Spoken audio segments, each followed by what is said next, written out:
कक्षा 10वीं विषय गणित एक प्रकरण 3। आइए देखते हैं अंकगणितीय श्रृंखला और एक्सरसाइज नंबर 3.1। चलिए देखते हैं एक्सरसाइज 3.1 में क्या है। प्राकृतिक संख्याओं जैसे विशिष्ट क्रम से लिखे गए संख्या समूह को अनुक्रमणिका कहते हैं। अभी देखिए यहाँ पर आपको क्या दिख रहा है, यहाँ पर देख सकते हैं आकृति संबंध में। देखिए यहाँ पर 1 0 है, वृत्तों की संख्या मतलब एक वृत्त है तो वृत्तों की संख्या 1 है, 3 है तो 3। यहाँ पर देखिए ये 3 से 2 और एक्स्ट्रा कर दिया गया है तो यहाँ 5 हो गया है, 5 से और 2 एक्स्ट्रा हो गया है। देखिए काउंट करके 1 2 3 4 5 6 7 तो 7 हो गया है। तो आप क्या देखते हैं कि ये पहले में 1, दूसरे में देखिए 2 और ज़्यादा, फिर 2 और ज़्यादा, फिर और 2 ज़्यादा, यानी कि यहाँ पर एक विशिष्ट क्रम से संख्या नंबर जो लिखे हुए हैं, इसीलिए इसको ऐसे समूह को हम अनुक्रमणिका कहते हैं। यहाँ पर एक और चीज़ है कि त्रिभुजों की संख्या के बारे में बात की जा रही है। जैसे यहाँ पर 5 त्रिभुज है तो यहाँ पर 5 हो गया, 3 1 4 1 5 6 7 8, तो ये हो गया त्रिभुजों की संख्या 8 हो गई। और उसी तरह से यहाँ पर देख सकते हैं 1 2 3 4 5 6 7 8 9 10 11, यानी कि संख्या त्रिभुजों की संख्या कितनी हो गई बच्चों? 11 हो गई। तो इस तरह से आप देखेंगे कि 5 से ज़्यादा 3 और 3 से ज़्यादा यहाँ पर देखो वापस 11 हो गया। तो ये जो संख्याओं का जो समूह है यह क्या है? यह अनुक्रमणिका है। बात समझ में आई? एक और चीज हम देखेंगे कि अनुक्रमणिका के पद भी होते हैं। जैसे यहाँ देखिए 9 में 6 जोड़ेंगे तो 15, 15 में 6 जोड़ेंगे तो 21, 21 में 6 जोड़ेंगे तो 27। तो यानी ये जो पहला पद है, ये जो पद लिखने का जो स्टाइल है वो T1 T2 T3 Tn ऐसा लिखा जाता है। और ये देखिए T1 9, ये जो 9 है वो T1 है, और ये 15 जो है वो T2 है, और 21 है T3 है, और ये 24 T4 जो है 27। देखो यहाँ पर T1 T2 और T3 दिया गया है। उसी तरह से आप यहाँ एक और चीज़ देख सकते हैं कि यहाँ पर भी T1 T2 T3 T4 ये 7 7 सब दिया गया है। अब जैसे यहाँ पर देखो कि T2 की मात्रा, यहाँ T2 कितना हो गया? 7 हो गया। यदि हम देखेंगे T3 भी यहाँ पर तीसरा पद कौन सा है? 7। तो ऐसा आपको दिखाई पड़ता है। अभी उसी तरह यहाँ पर भी देखो, यहाँ पर भी आप देख सकते हैं T1 -2 है तो T2 कितना यहाँ पर -6, और T3 कितना हो सकता है? पहला दूसरा तीसरा पद, क्या आप देख सकते हैं? -10। तो इस तरह से ये -10 हुआ। तो ये याद रखो कि अनुक्रमणिका में जो पद जो होते हैं वो T1 T2 T3 T4 इस तरह लिखे जाते हैं। और जो लास्ट की जो संख्या होती है, जो मतलब सामान्यतः अनुक्रमणिका को Tn में लिखा जाता है। लास्ट का जो होता है, जैसे अंतिम पद यहाँ दिया होगा तो वो Tn। समझ में आया कि ये बात आपको ध्यान में रखनी है। एक और बात आप ध्यान दें यहाँ पर कि जिस अनुक्रमणिका में पहले वाले संख्या में निश्चित संख्या जोड़ने पर उसके बाद वाली संख्या मिलती है और समानता दिखाई पड़ती है, इस प्रकार के अनुक्रमणिका को अंकगणितीय श्रृंखला कहते हैं। अब देखिए यहाँ पर एक उदाहरण है। यहाँ पर एक में यदि आप देखेंगे 3 जोड़े, जैसे यहाँ पर मैंने क्या कहा कि पहली वाली संख्या में निश्चित संख्या जोड़ो, तो यहाँ पर 1 में 3 जोड़ा 4 आ गया, फिर 4 में वापस 3 जोड़ा 7 आ गया, 7 में वापस 3 जोड़ा तो 10 आ गया, 10 में 3 जोड़ा तो कितना हो गया बच्चों? 13 हो गया। बात समझ में? वैसे यहाँ पर 6 में 6 जोड़ा तो 12 हो गया, 12 में 6 जोड़ा तो 18 हो गया, 18 में 6 जोड़ा तो 24 हो गया, वैसे 24 में 6 जोड़ेंगे तो 30 हो जाएगा। तो यानी क्या? यानी कि ये जो अनुक्रमणिका है इसमें पहले वाले नंबर में एक विशिष्ट संख्या जोड़ने पर हमें यहाँ पर एक नई संख्या मिलती है और समानता दिखाई पड़ती है। ऐसे ही नंबर जैसे 1 4 7 10, यहाँ देख लो 6 12 18 24, ये जो संख्याएं हैं इनका जो समूह है, जो समानता दिखाई दे रहा है, गैप इनके बीच में समान दिखाई दे रहे, तो ऐसे 6 12 18 24 या 1 4 7 10 ऐसी संख्या को हम अंकगणितीय श्रृंखला कहते हैं। ये बात आपको ध्यान में रखनी है। बात समझ में आए? एक और बात, जिस अनुक्रमणिका में पहले वाले संख्या में निश्चित संख्या का गुणा करने पर उसके बाद वाली संख्या मिलती है तो और समानता दिखाई पड़ती है, इस प्रकार की अनुक्रमणिका को अंक भूमितीय श्रृंखला कहते हैं। मतलब अभी यहाँ जोड़ने पर नहीं, यहाँ पर एक पर्टिकुलर संख्या से गुणा करने पर नई संख्या बनती है। जैसे 2 है, 2 में 4 जोड़ा जाए तो 2 में 4 का गुणा किया जाए तो 8 आएगा, 8 में 2 का गुणा किया जाए 16 आएगा। तो वैसे अब देखिए यहाँ पर 4 में मैंने गुणा किया, 4 का 4 चौक 16, 16 में वापस 4 का गुणा किया 64, 64 में वापस 4 का गुणा किया तो कितना आएगा? ये आपको मालूम होना चाहिए। तो ये 256 आ गया। तो यानी कि गुणा करने पर नेक्स्ट संख्या पैदा होती जा रही है। तो ऐसे जो संख्या समूह है जैसे 4 16 64 256, ऐसे जो संख्या समूह है जो हम देखते हैं कि निश्चित संख्या पर गुणा करने पर बाद वाली संख्या मिलती है, तो यहाँ पर गुणा किया तो ऐसे 4, 16, 64, 24, 256 जो संख्या है इनको हम भूमितीय श्रृंखला कहते हैं। ये बात आपको ध्यान में रखनी है। फिर एक और बात, अब यहाँ पर जरा ध्यान से सुनिए कि जरा इसके बारे में विचार करना है कि यहाँ पर कौन सी अंकगणितीय श्रृंखला है। अब देखो 1 में 3 जोड़ा तो 4 आया, 4 में 3 जोड़ा तो 7 आया, 7 में 3 जोड़ा तो 10 आया, 10 में 3 जोड़ा है तो कितना आएगा, वो तो आपको मालूम होना चाहिए, 13 आएगा, है क्या नहीं। तो ये क्या हुआ, अंकगणितीय श्रृंखला हुई। तो यहाँ पर ये जो संख्या 3-3 जोड़ने पर ऐसा प्राप्त हो रहा है, बात समझ में। अब यहाँ पर देखो 6 में 6 जोड़ा 12, 12 में 6 जोड़ा 18, 18 में 6 जोड़ा 24, उसी तरह आगे की संख्या में 6 जोड़ते जाओ। तो ये 6, 12, 18 ये भी एक प्रकार की अंकगणितीय श्रृंखला। अब 3 में 0 जोड़ो तो 3 आया, 3 में वापस जोड़ो तो 3 आया, 3 में जोड़ो तो 3 आया, यानी कि यहाँ 0 0 जोड़ते गए तो यानी कि नए नंबर यहाँ पर तैयार हो रहे हैं। तो यह भी एक अंकगणितीय श्रृंखला है। वो भी देखो यहाँ पर गुणा 4 चौक 16, 16 चौक 64, 64 चौक कितना होता है 128। वैसे यहाँ पर गुणा करते जाओ तो यानी गुणा करने पर आप जानते हैं कौन सी श्रृंखला होती है, वो भूमितीय श्रृंखला होती है। अब यहाँ पर देखो -1 में 0.5 जोड़ा तो -1.5, -1.5 में जुड़ा तो -2, वापस जुड़ा तो -2.5। तो ये आपको मालूम है, यहाँ अंकगणितीय श्रृंखला हो गई। अब 1 क्यूब, 2 क्यूब, 3 क्यूब, ये जो नंबर दिख रहा है यहाँ पर आपको क्या नजर आ रहा है, ये कौन सी श्रृंखला हो सकती है। यहाँ दिखता है गुणा भाग करने पर, यहाँ कुछ नहीं दिखता, इसलिए यह अंकगणितीय श्रृंखला नहीं होगी, नहीं यह भ्रूमितीय श्रृंखला होगी। ये बात आपको ध्यान में रखना है, ठीक है। एक और बात, अब यहाँ पर देखो, यहाँ पर एक और चीज आपको नजर आएगी, ये बात ध्यान रखना है कि निम्नलिखित अनुक्रमणिका में बाद वाला पद ज्ञात करने के लिए किया गया है। देखिए पहला पद, दूसरा पद, तीसरा पद ऐसा दिया गया। देखो 100 में जोड़ा -30 तो 70 आया, 70 में -30 तो 40 आया, ऐसा घटाया गया तो 10 आया, -2 50 है क्या नहीं। तो यहाँ पर भी सेम वैसे नज़र आ रहे हैं, आप देख सकते हैं। वैसे 4 में 0 गया, मतलब 4 में 0 जोड़ा तो 4 आया, 4 में 0 जोड़ा तो 4। तो यहाँ पर क्या दिख रहा है, उपयुक्त संख्याओं के प्रत्येक सूची में प्रत्येक पद पहले वाले पद में विशिष्ट संख्या जोड़ने पर प्राप्त हो रही है और दो क्रमिक पदों का अंतर भी यहाँ पर समान है। इसीलिए एक उदाहरण दिया गया है यहाँ पर कि ऐसे उदाहरणों में एक में अंतर ऋणात्मक दिख रहा है, यहाँ पर देखो माइनस वाला दिख रहा है, और एक में धनात्मक दिख रहा है, और एक में शून्य में दिख रहा है। तो ऐसा जो यहाँ पर जो है समान चीज दिखाई दे रही है वो अंतर स्थिर है, और इसलिए इसको समान अंतर कहते हैं और इसे डी कहते हैं। ये बात आपको ध्यान में रखना है, ठीक है। एक और चीज, निम्नलिखित में से कौन सी अंकगणितीय श्रृंखला है वो आपको पहचाननी है, ठीक है। तो आपको ये बताना है, जैसे यहाँ पर देखो 5, 12, 18, 19, 16, ये पहला सवाल है। ये पहला सवाल के बारे में देखेंगे, इसमें प्रथम पद क्या है, T1 5 है, T2 12 है, T3 19 है। और आप जब देखेंगे तो अंतर देखो 12 में से 5 गया, यानी T2 - T1, T3 - T1। तो ये घटाओ, 12 में से 5 गया 7, 19 में से 12 गया 7, यानी कि जो गैप है 12 में से 5 गया गैप, 19 में से जो गैप है 7 है। तो ये जो गैप है समान है, डी का मान समान है, 7 है, स्थिर है, इसलिए ये अनुक्रमणिका अंकगणितीय श्रृंखला है। और इसके अगले के दो पद हम यदि ज्ञात करने जा रहे हैं, आप जानते हैं कि 7 है, तो आप आगे का नंबर जानना है तो 26 में वापस 7 जोड़ दो, तो 26 में 7 जोड़ा 33, 33 में 7 जोड़ा जाए तो 40। ऐसे 33 और 40 दी गई श्रृंखला के दो अगले पद भी हमें नजर आते हैं, ठीक है। अभी यहाँ पर एक और है, प्रथम पद ए सामान्य अंतर डी के निम्नानुसार दिए गए हैं और इसके आधार पर पहले 4 पद ज्ञात करने हैं, ठीक है। तो अभी देखो, अभी यहाँ पर ए का मान -3 है, डी का मान 4 है, ठीक है। तो अभी आगे का हमें नंबर क्या है, पहला पद कौन सा होगा, ए को हम पहला पद बोलते हैं, जो बोलते हैं -3। और दूसरा पद जो होगा वो कैसे निकालते हैं, -3 और ये जो डी का मान 4 है इसको जोड़ देंगे तो 1 आ गया, 1 में वापस 4 जोड़ दिए तो 5 आ गया, 5 में वापस 4 जोड़ दिए तो 9 आया। तो यानी कि -3 में ये 4 जोड़ते जाओ, -3 में 4 जोड़ो तो पहले 1 आएगा, फिर जो संख्या आएगी वापस पे 4 जोड़ दो, फिर संख्या आएगी इसमें 4 जोड़ दो। तो ऐसे अंकगणितीय श्रृंखला तैयार हो जाएगी, -3, 1, 5 और 9, इस तरह से ये श्रृंखला तैयार हो गई। बात समझ में आए। अभी एक और चीज है, अभी यहाँ पर एक प्रश्न है कि निम्नलिखित अंकगणितीय श्रृंखला में कौन सी श्रृंखला कौन सी अनुक्रमणिका जो है अंकगणितीय श्रृंखला है, ये हमें बताना है और इसका समान अंतर भी ज्ञात करना है क्या। तो चलो देखते हैं पहला सवाल। देखो यहाँ पर दे दिया है 2, 4, 6, 8। अभी इसमें हम देखेंगे T1 जो है यहाँ पर 2 है, T2 4 है, T3 जो है 6 है और T4 8 है। ये पद दिए गए हैं। तो चलो हम अंतर निकालते हैं। पहला T2 में से T1 घटाएंगे तो यहाँ पर 4 - 2 करेंगे तो 2 आएगा।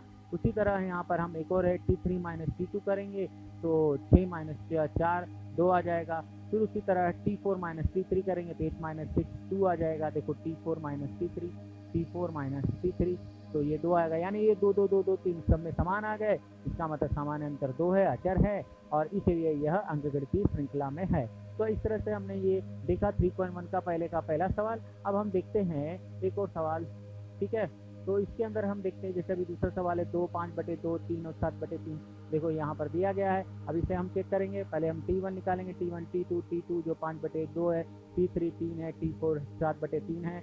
अब हम देखेंगे T2 - T1, यानी इसमें से इसको घटाओ तो 5/2 - 2 घट। अभी कैसे करेंगे, 2 दूनी 4, 5 में से 4 गया तो कितना बचा, 1/2 आ गया।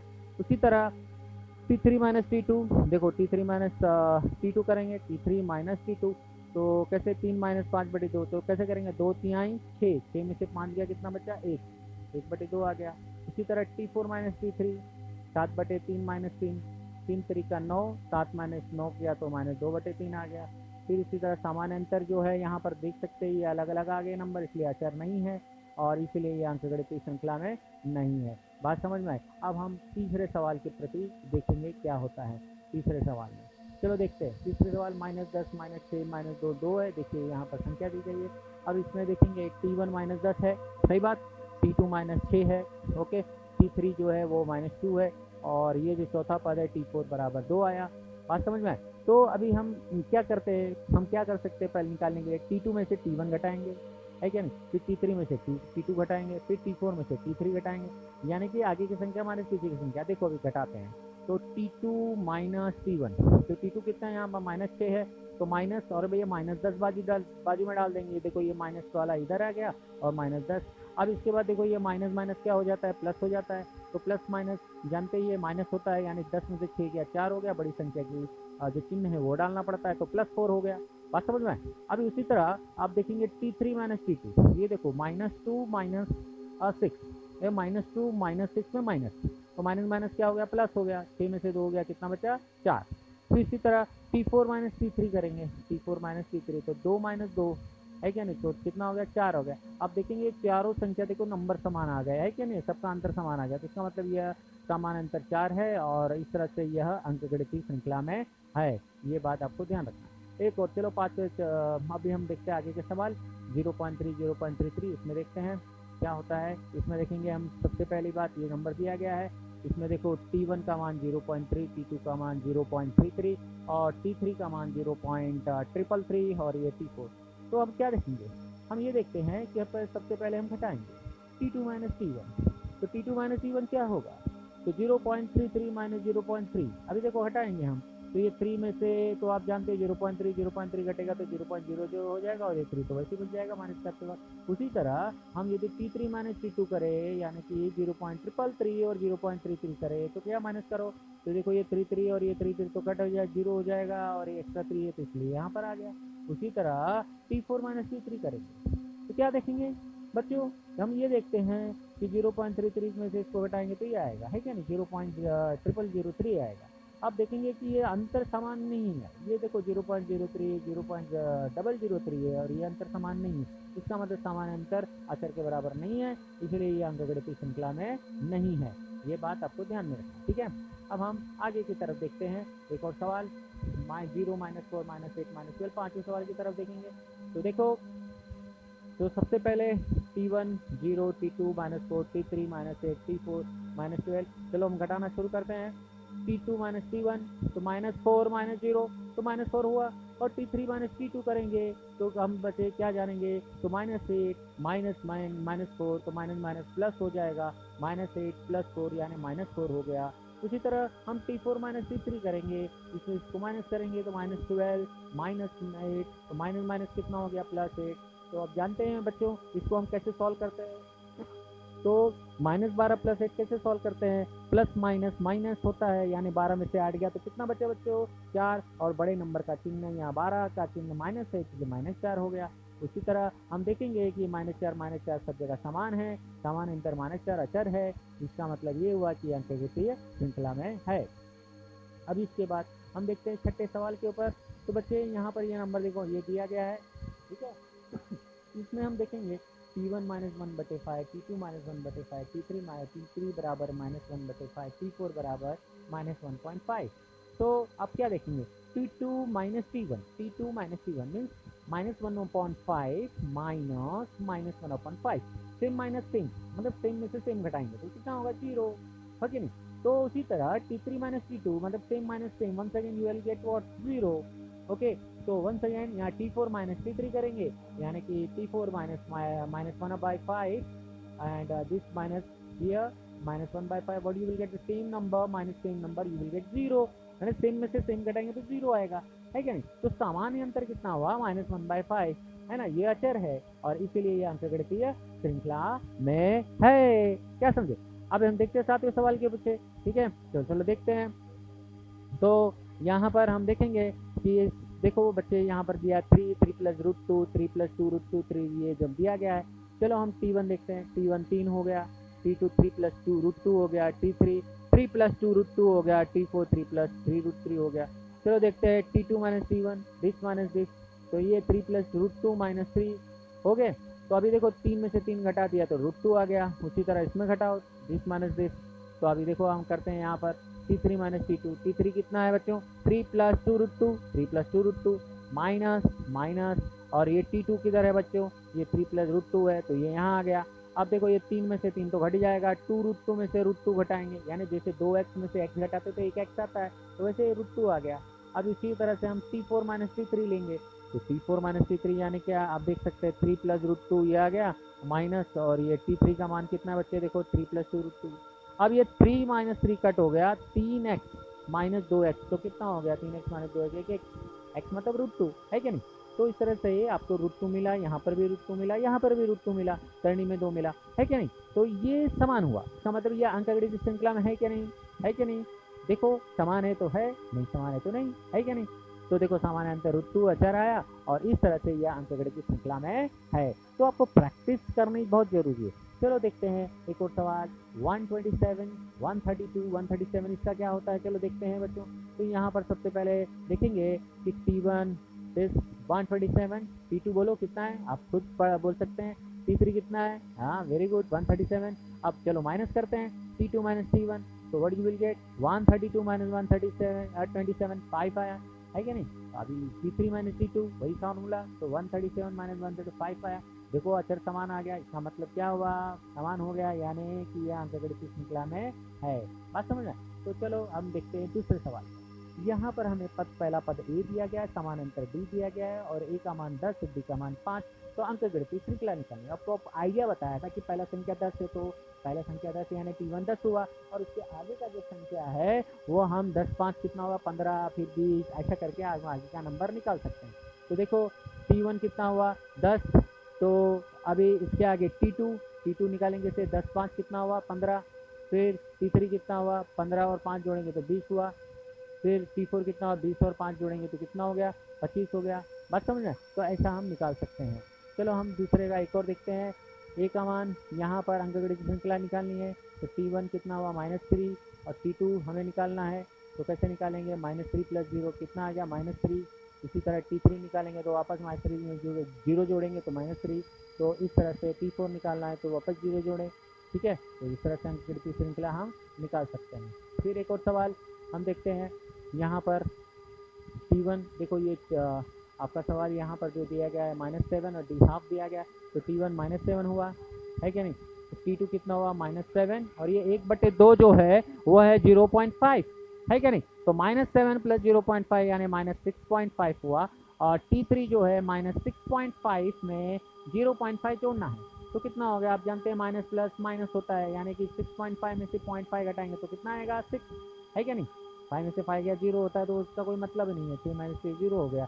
तो यहाँ -7 -6.5 -6, ये जो हो गए अंकगणितीय श्रृंखला हो गए। बात समझ में। यहाँ पर T4 भी निकालना है, तो वापस हम ये -6 में 0.5 जोड़ देंगे तो -5.5 आ जाएगा। तो पहला -7 ये देखो दिया ही है, पहला पद तो दिया ही रहता है, दूसरा पद निकालना है तो 1/2 यानी 0.5 जोड़ते जाओ, फिर जो संख्या आएगा फिर इसमें जोड़ो, फिर जो आएगा फिर जोड़ो। जोड़ना मतलब क्या, प्लस माइनस माइनस जो होता है वो क्रिया कर्म है, ये अंकगणितीय श्रृंखला है। अब हम देखते हैं चौथे सवाल के पीछे, ठीक है। तो ये अंकगणितीय श्रृंखला जो है T1 - 6। अब देखते हैं ये पांचवा सवाल, a बराबर 6 है तो T1 का 6 मान आ गया, और T2 का मान अब जानते हैं 6 में से 3 को आपको जोड़ना होगा, 6 - 3 3 हो गया, और T3 वापस ये 3 में 3 जोड़ो तो 0 आ गया, और T4 यानी कि 0 में से वापस -3 किया तो -3 आ गया। तो 6 3 0 -3 ये संख्या अंकगणितीय श्रृंखला हुई। बात समझ में आए। अब हम देखते हैं ये छठा वाला। तो अंकगणितीय श्रृंखला में इसके अंदर ये T1 का मान -19, T2 का मान कितना हो गया -19, और ये -4 जो है वो यहाँ पर इसे ऐड करना है, तो माइनस माइनस प्लस यानी -23। तो इसी तरह -23 में -4 जोड़ेंगे तो -27, और फिर बाद में T4 -27 में 4 जोड़ेंगे तो -31। तो 19 23 -23 -27 और ये -31 -19 ये संख्या जो है अंकगणितीय श्रृंखला में हुई। बात समझ में। अभी हम देखते हैं कि प्रथम पद और सामान्य अंतर है, इसका प्रथम पद और सामान्य अंतर निकालेंगे, ठीक है। तो चलो देखते हैं। तो सामान्य पद का फार्मूला तो पता ही है, दूसरा पद माइनस पहला पद है, ये फार्मूला लगा देना है, ठीक है। तो अभी देखो पहला सवाल में पहला प्रथम पद क्या है 5, ओके। अब दूसरा पद हमें सामान्य पद निकालना है, तो कैसे निकालेंगे, दूसरा पद माइनस पहला पद 1 - 5 कितना हुआ -4, ठीक है। चलो हम देखते हैं एक और दूसरे सवाल के प्रति। इसमें दूसरे सवाल में ये देखो 0.6 है, और दूसरा पद निकालना है तो 0.9 - 0.6 करेंगे, तो देखो 0.9 - 0.6 करें 0.3 आ गया। अब तीसरे सवाल में देखते हैं, प्रथम पद 127 है और दूसरा है यहाँ पर 135 - 127 यानी 8 हो गया, है क्या नहीं। चौथा सवाल हम देखते हैं। तो चौथा सवाल में आप देखेंगे प्रथम पद 1/4 है, और दूसरा पद जो है वो 3/4 - 1/4 यानी -2/4, ये -1/2 हो जाएगा। आपको मालूम आधार समान होता है, तो 3 में से 1 गया 2 बचा, और ये कट करके -1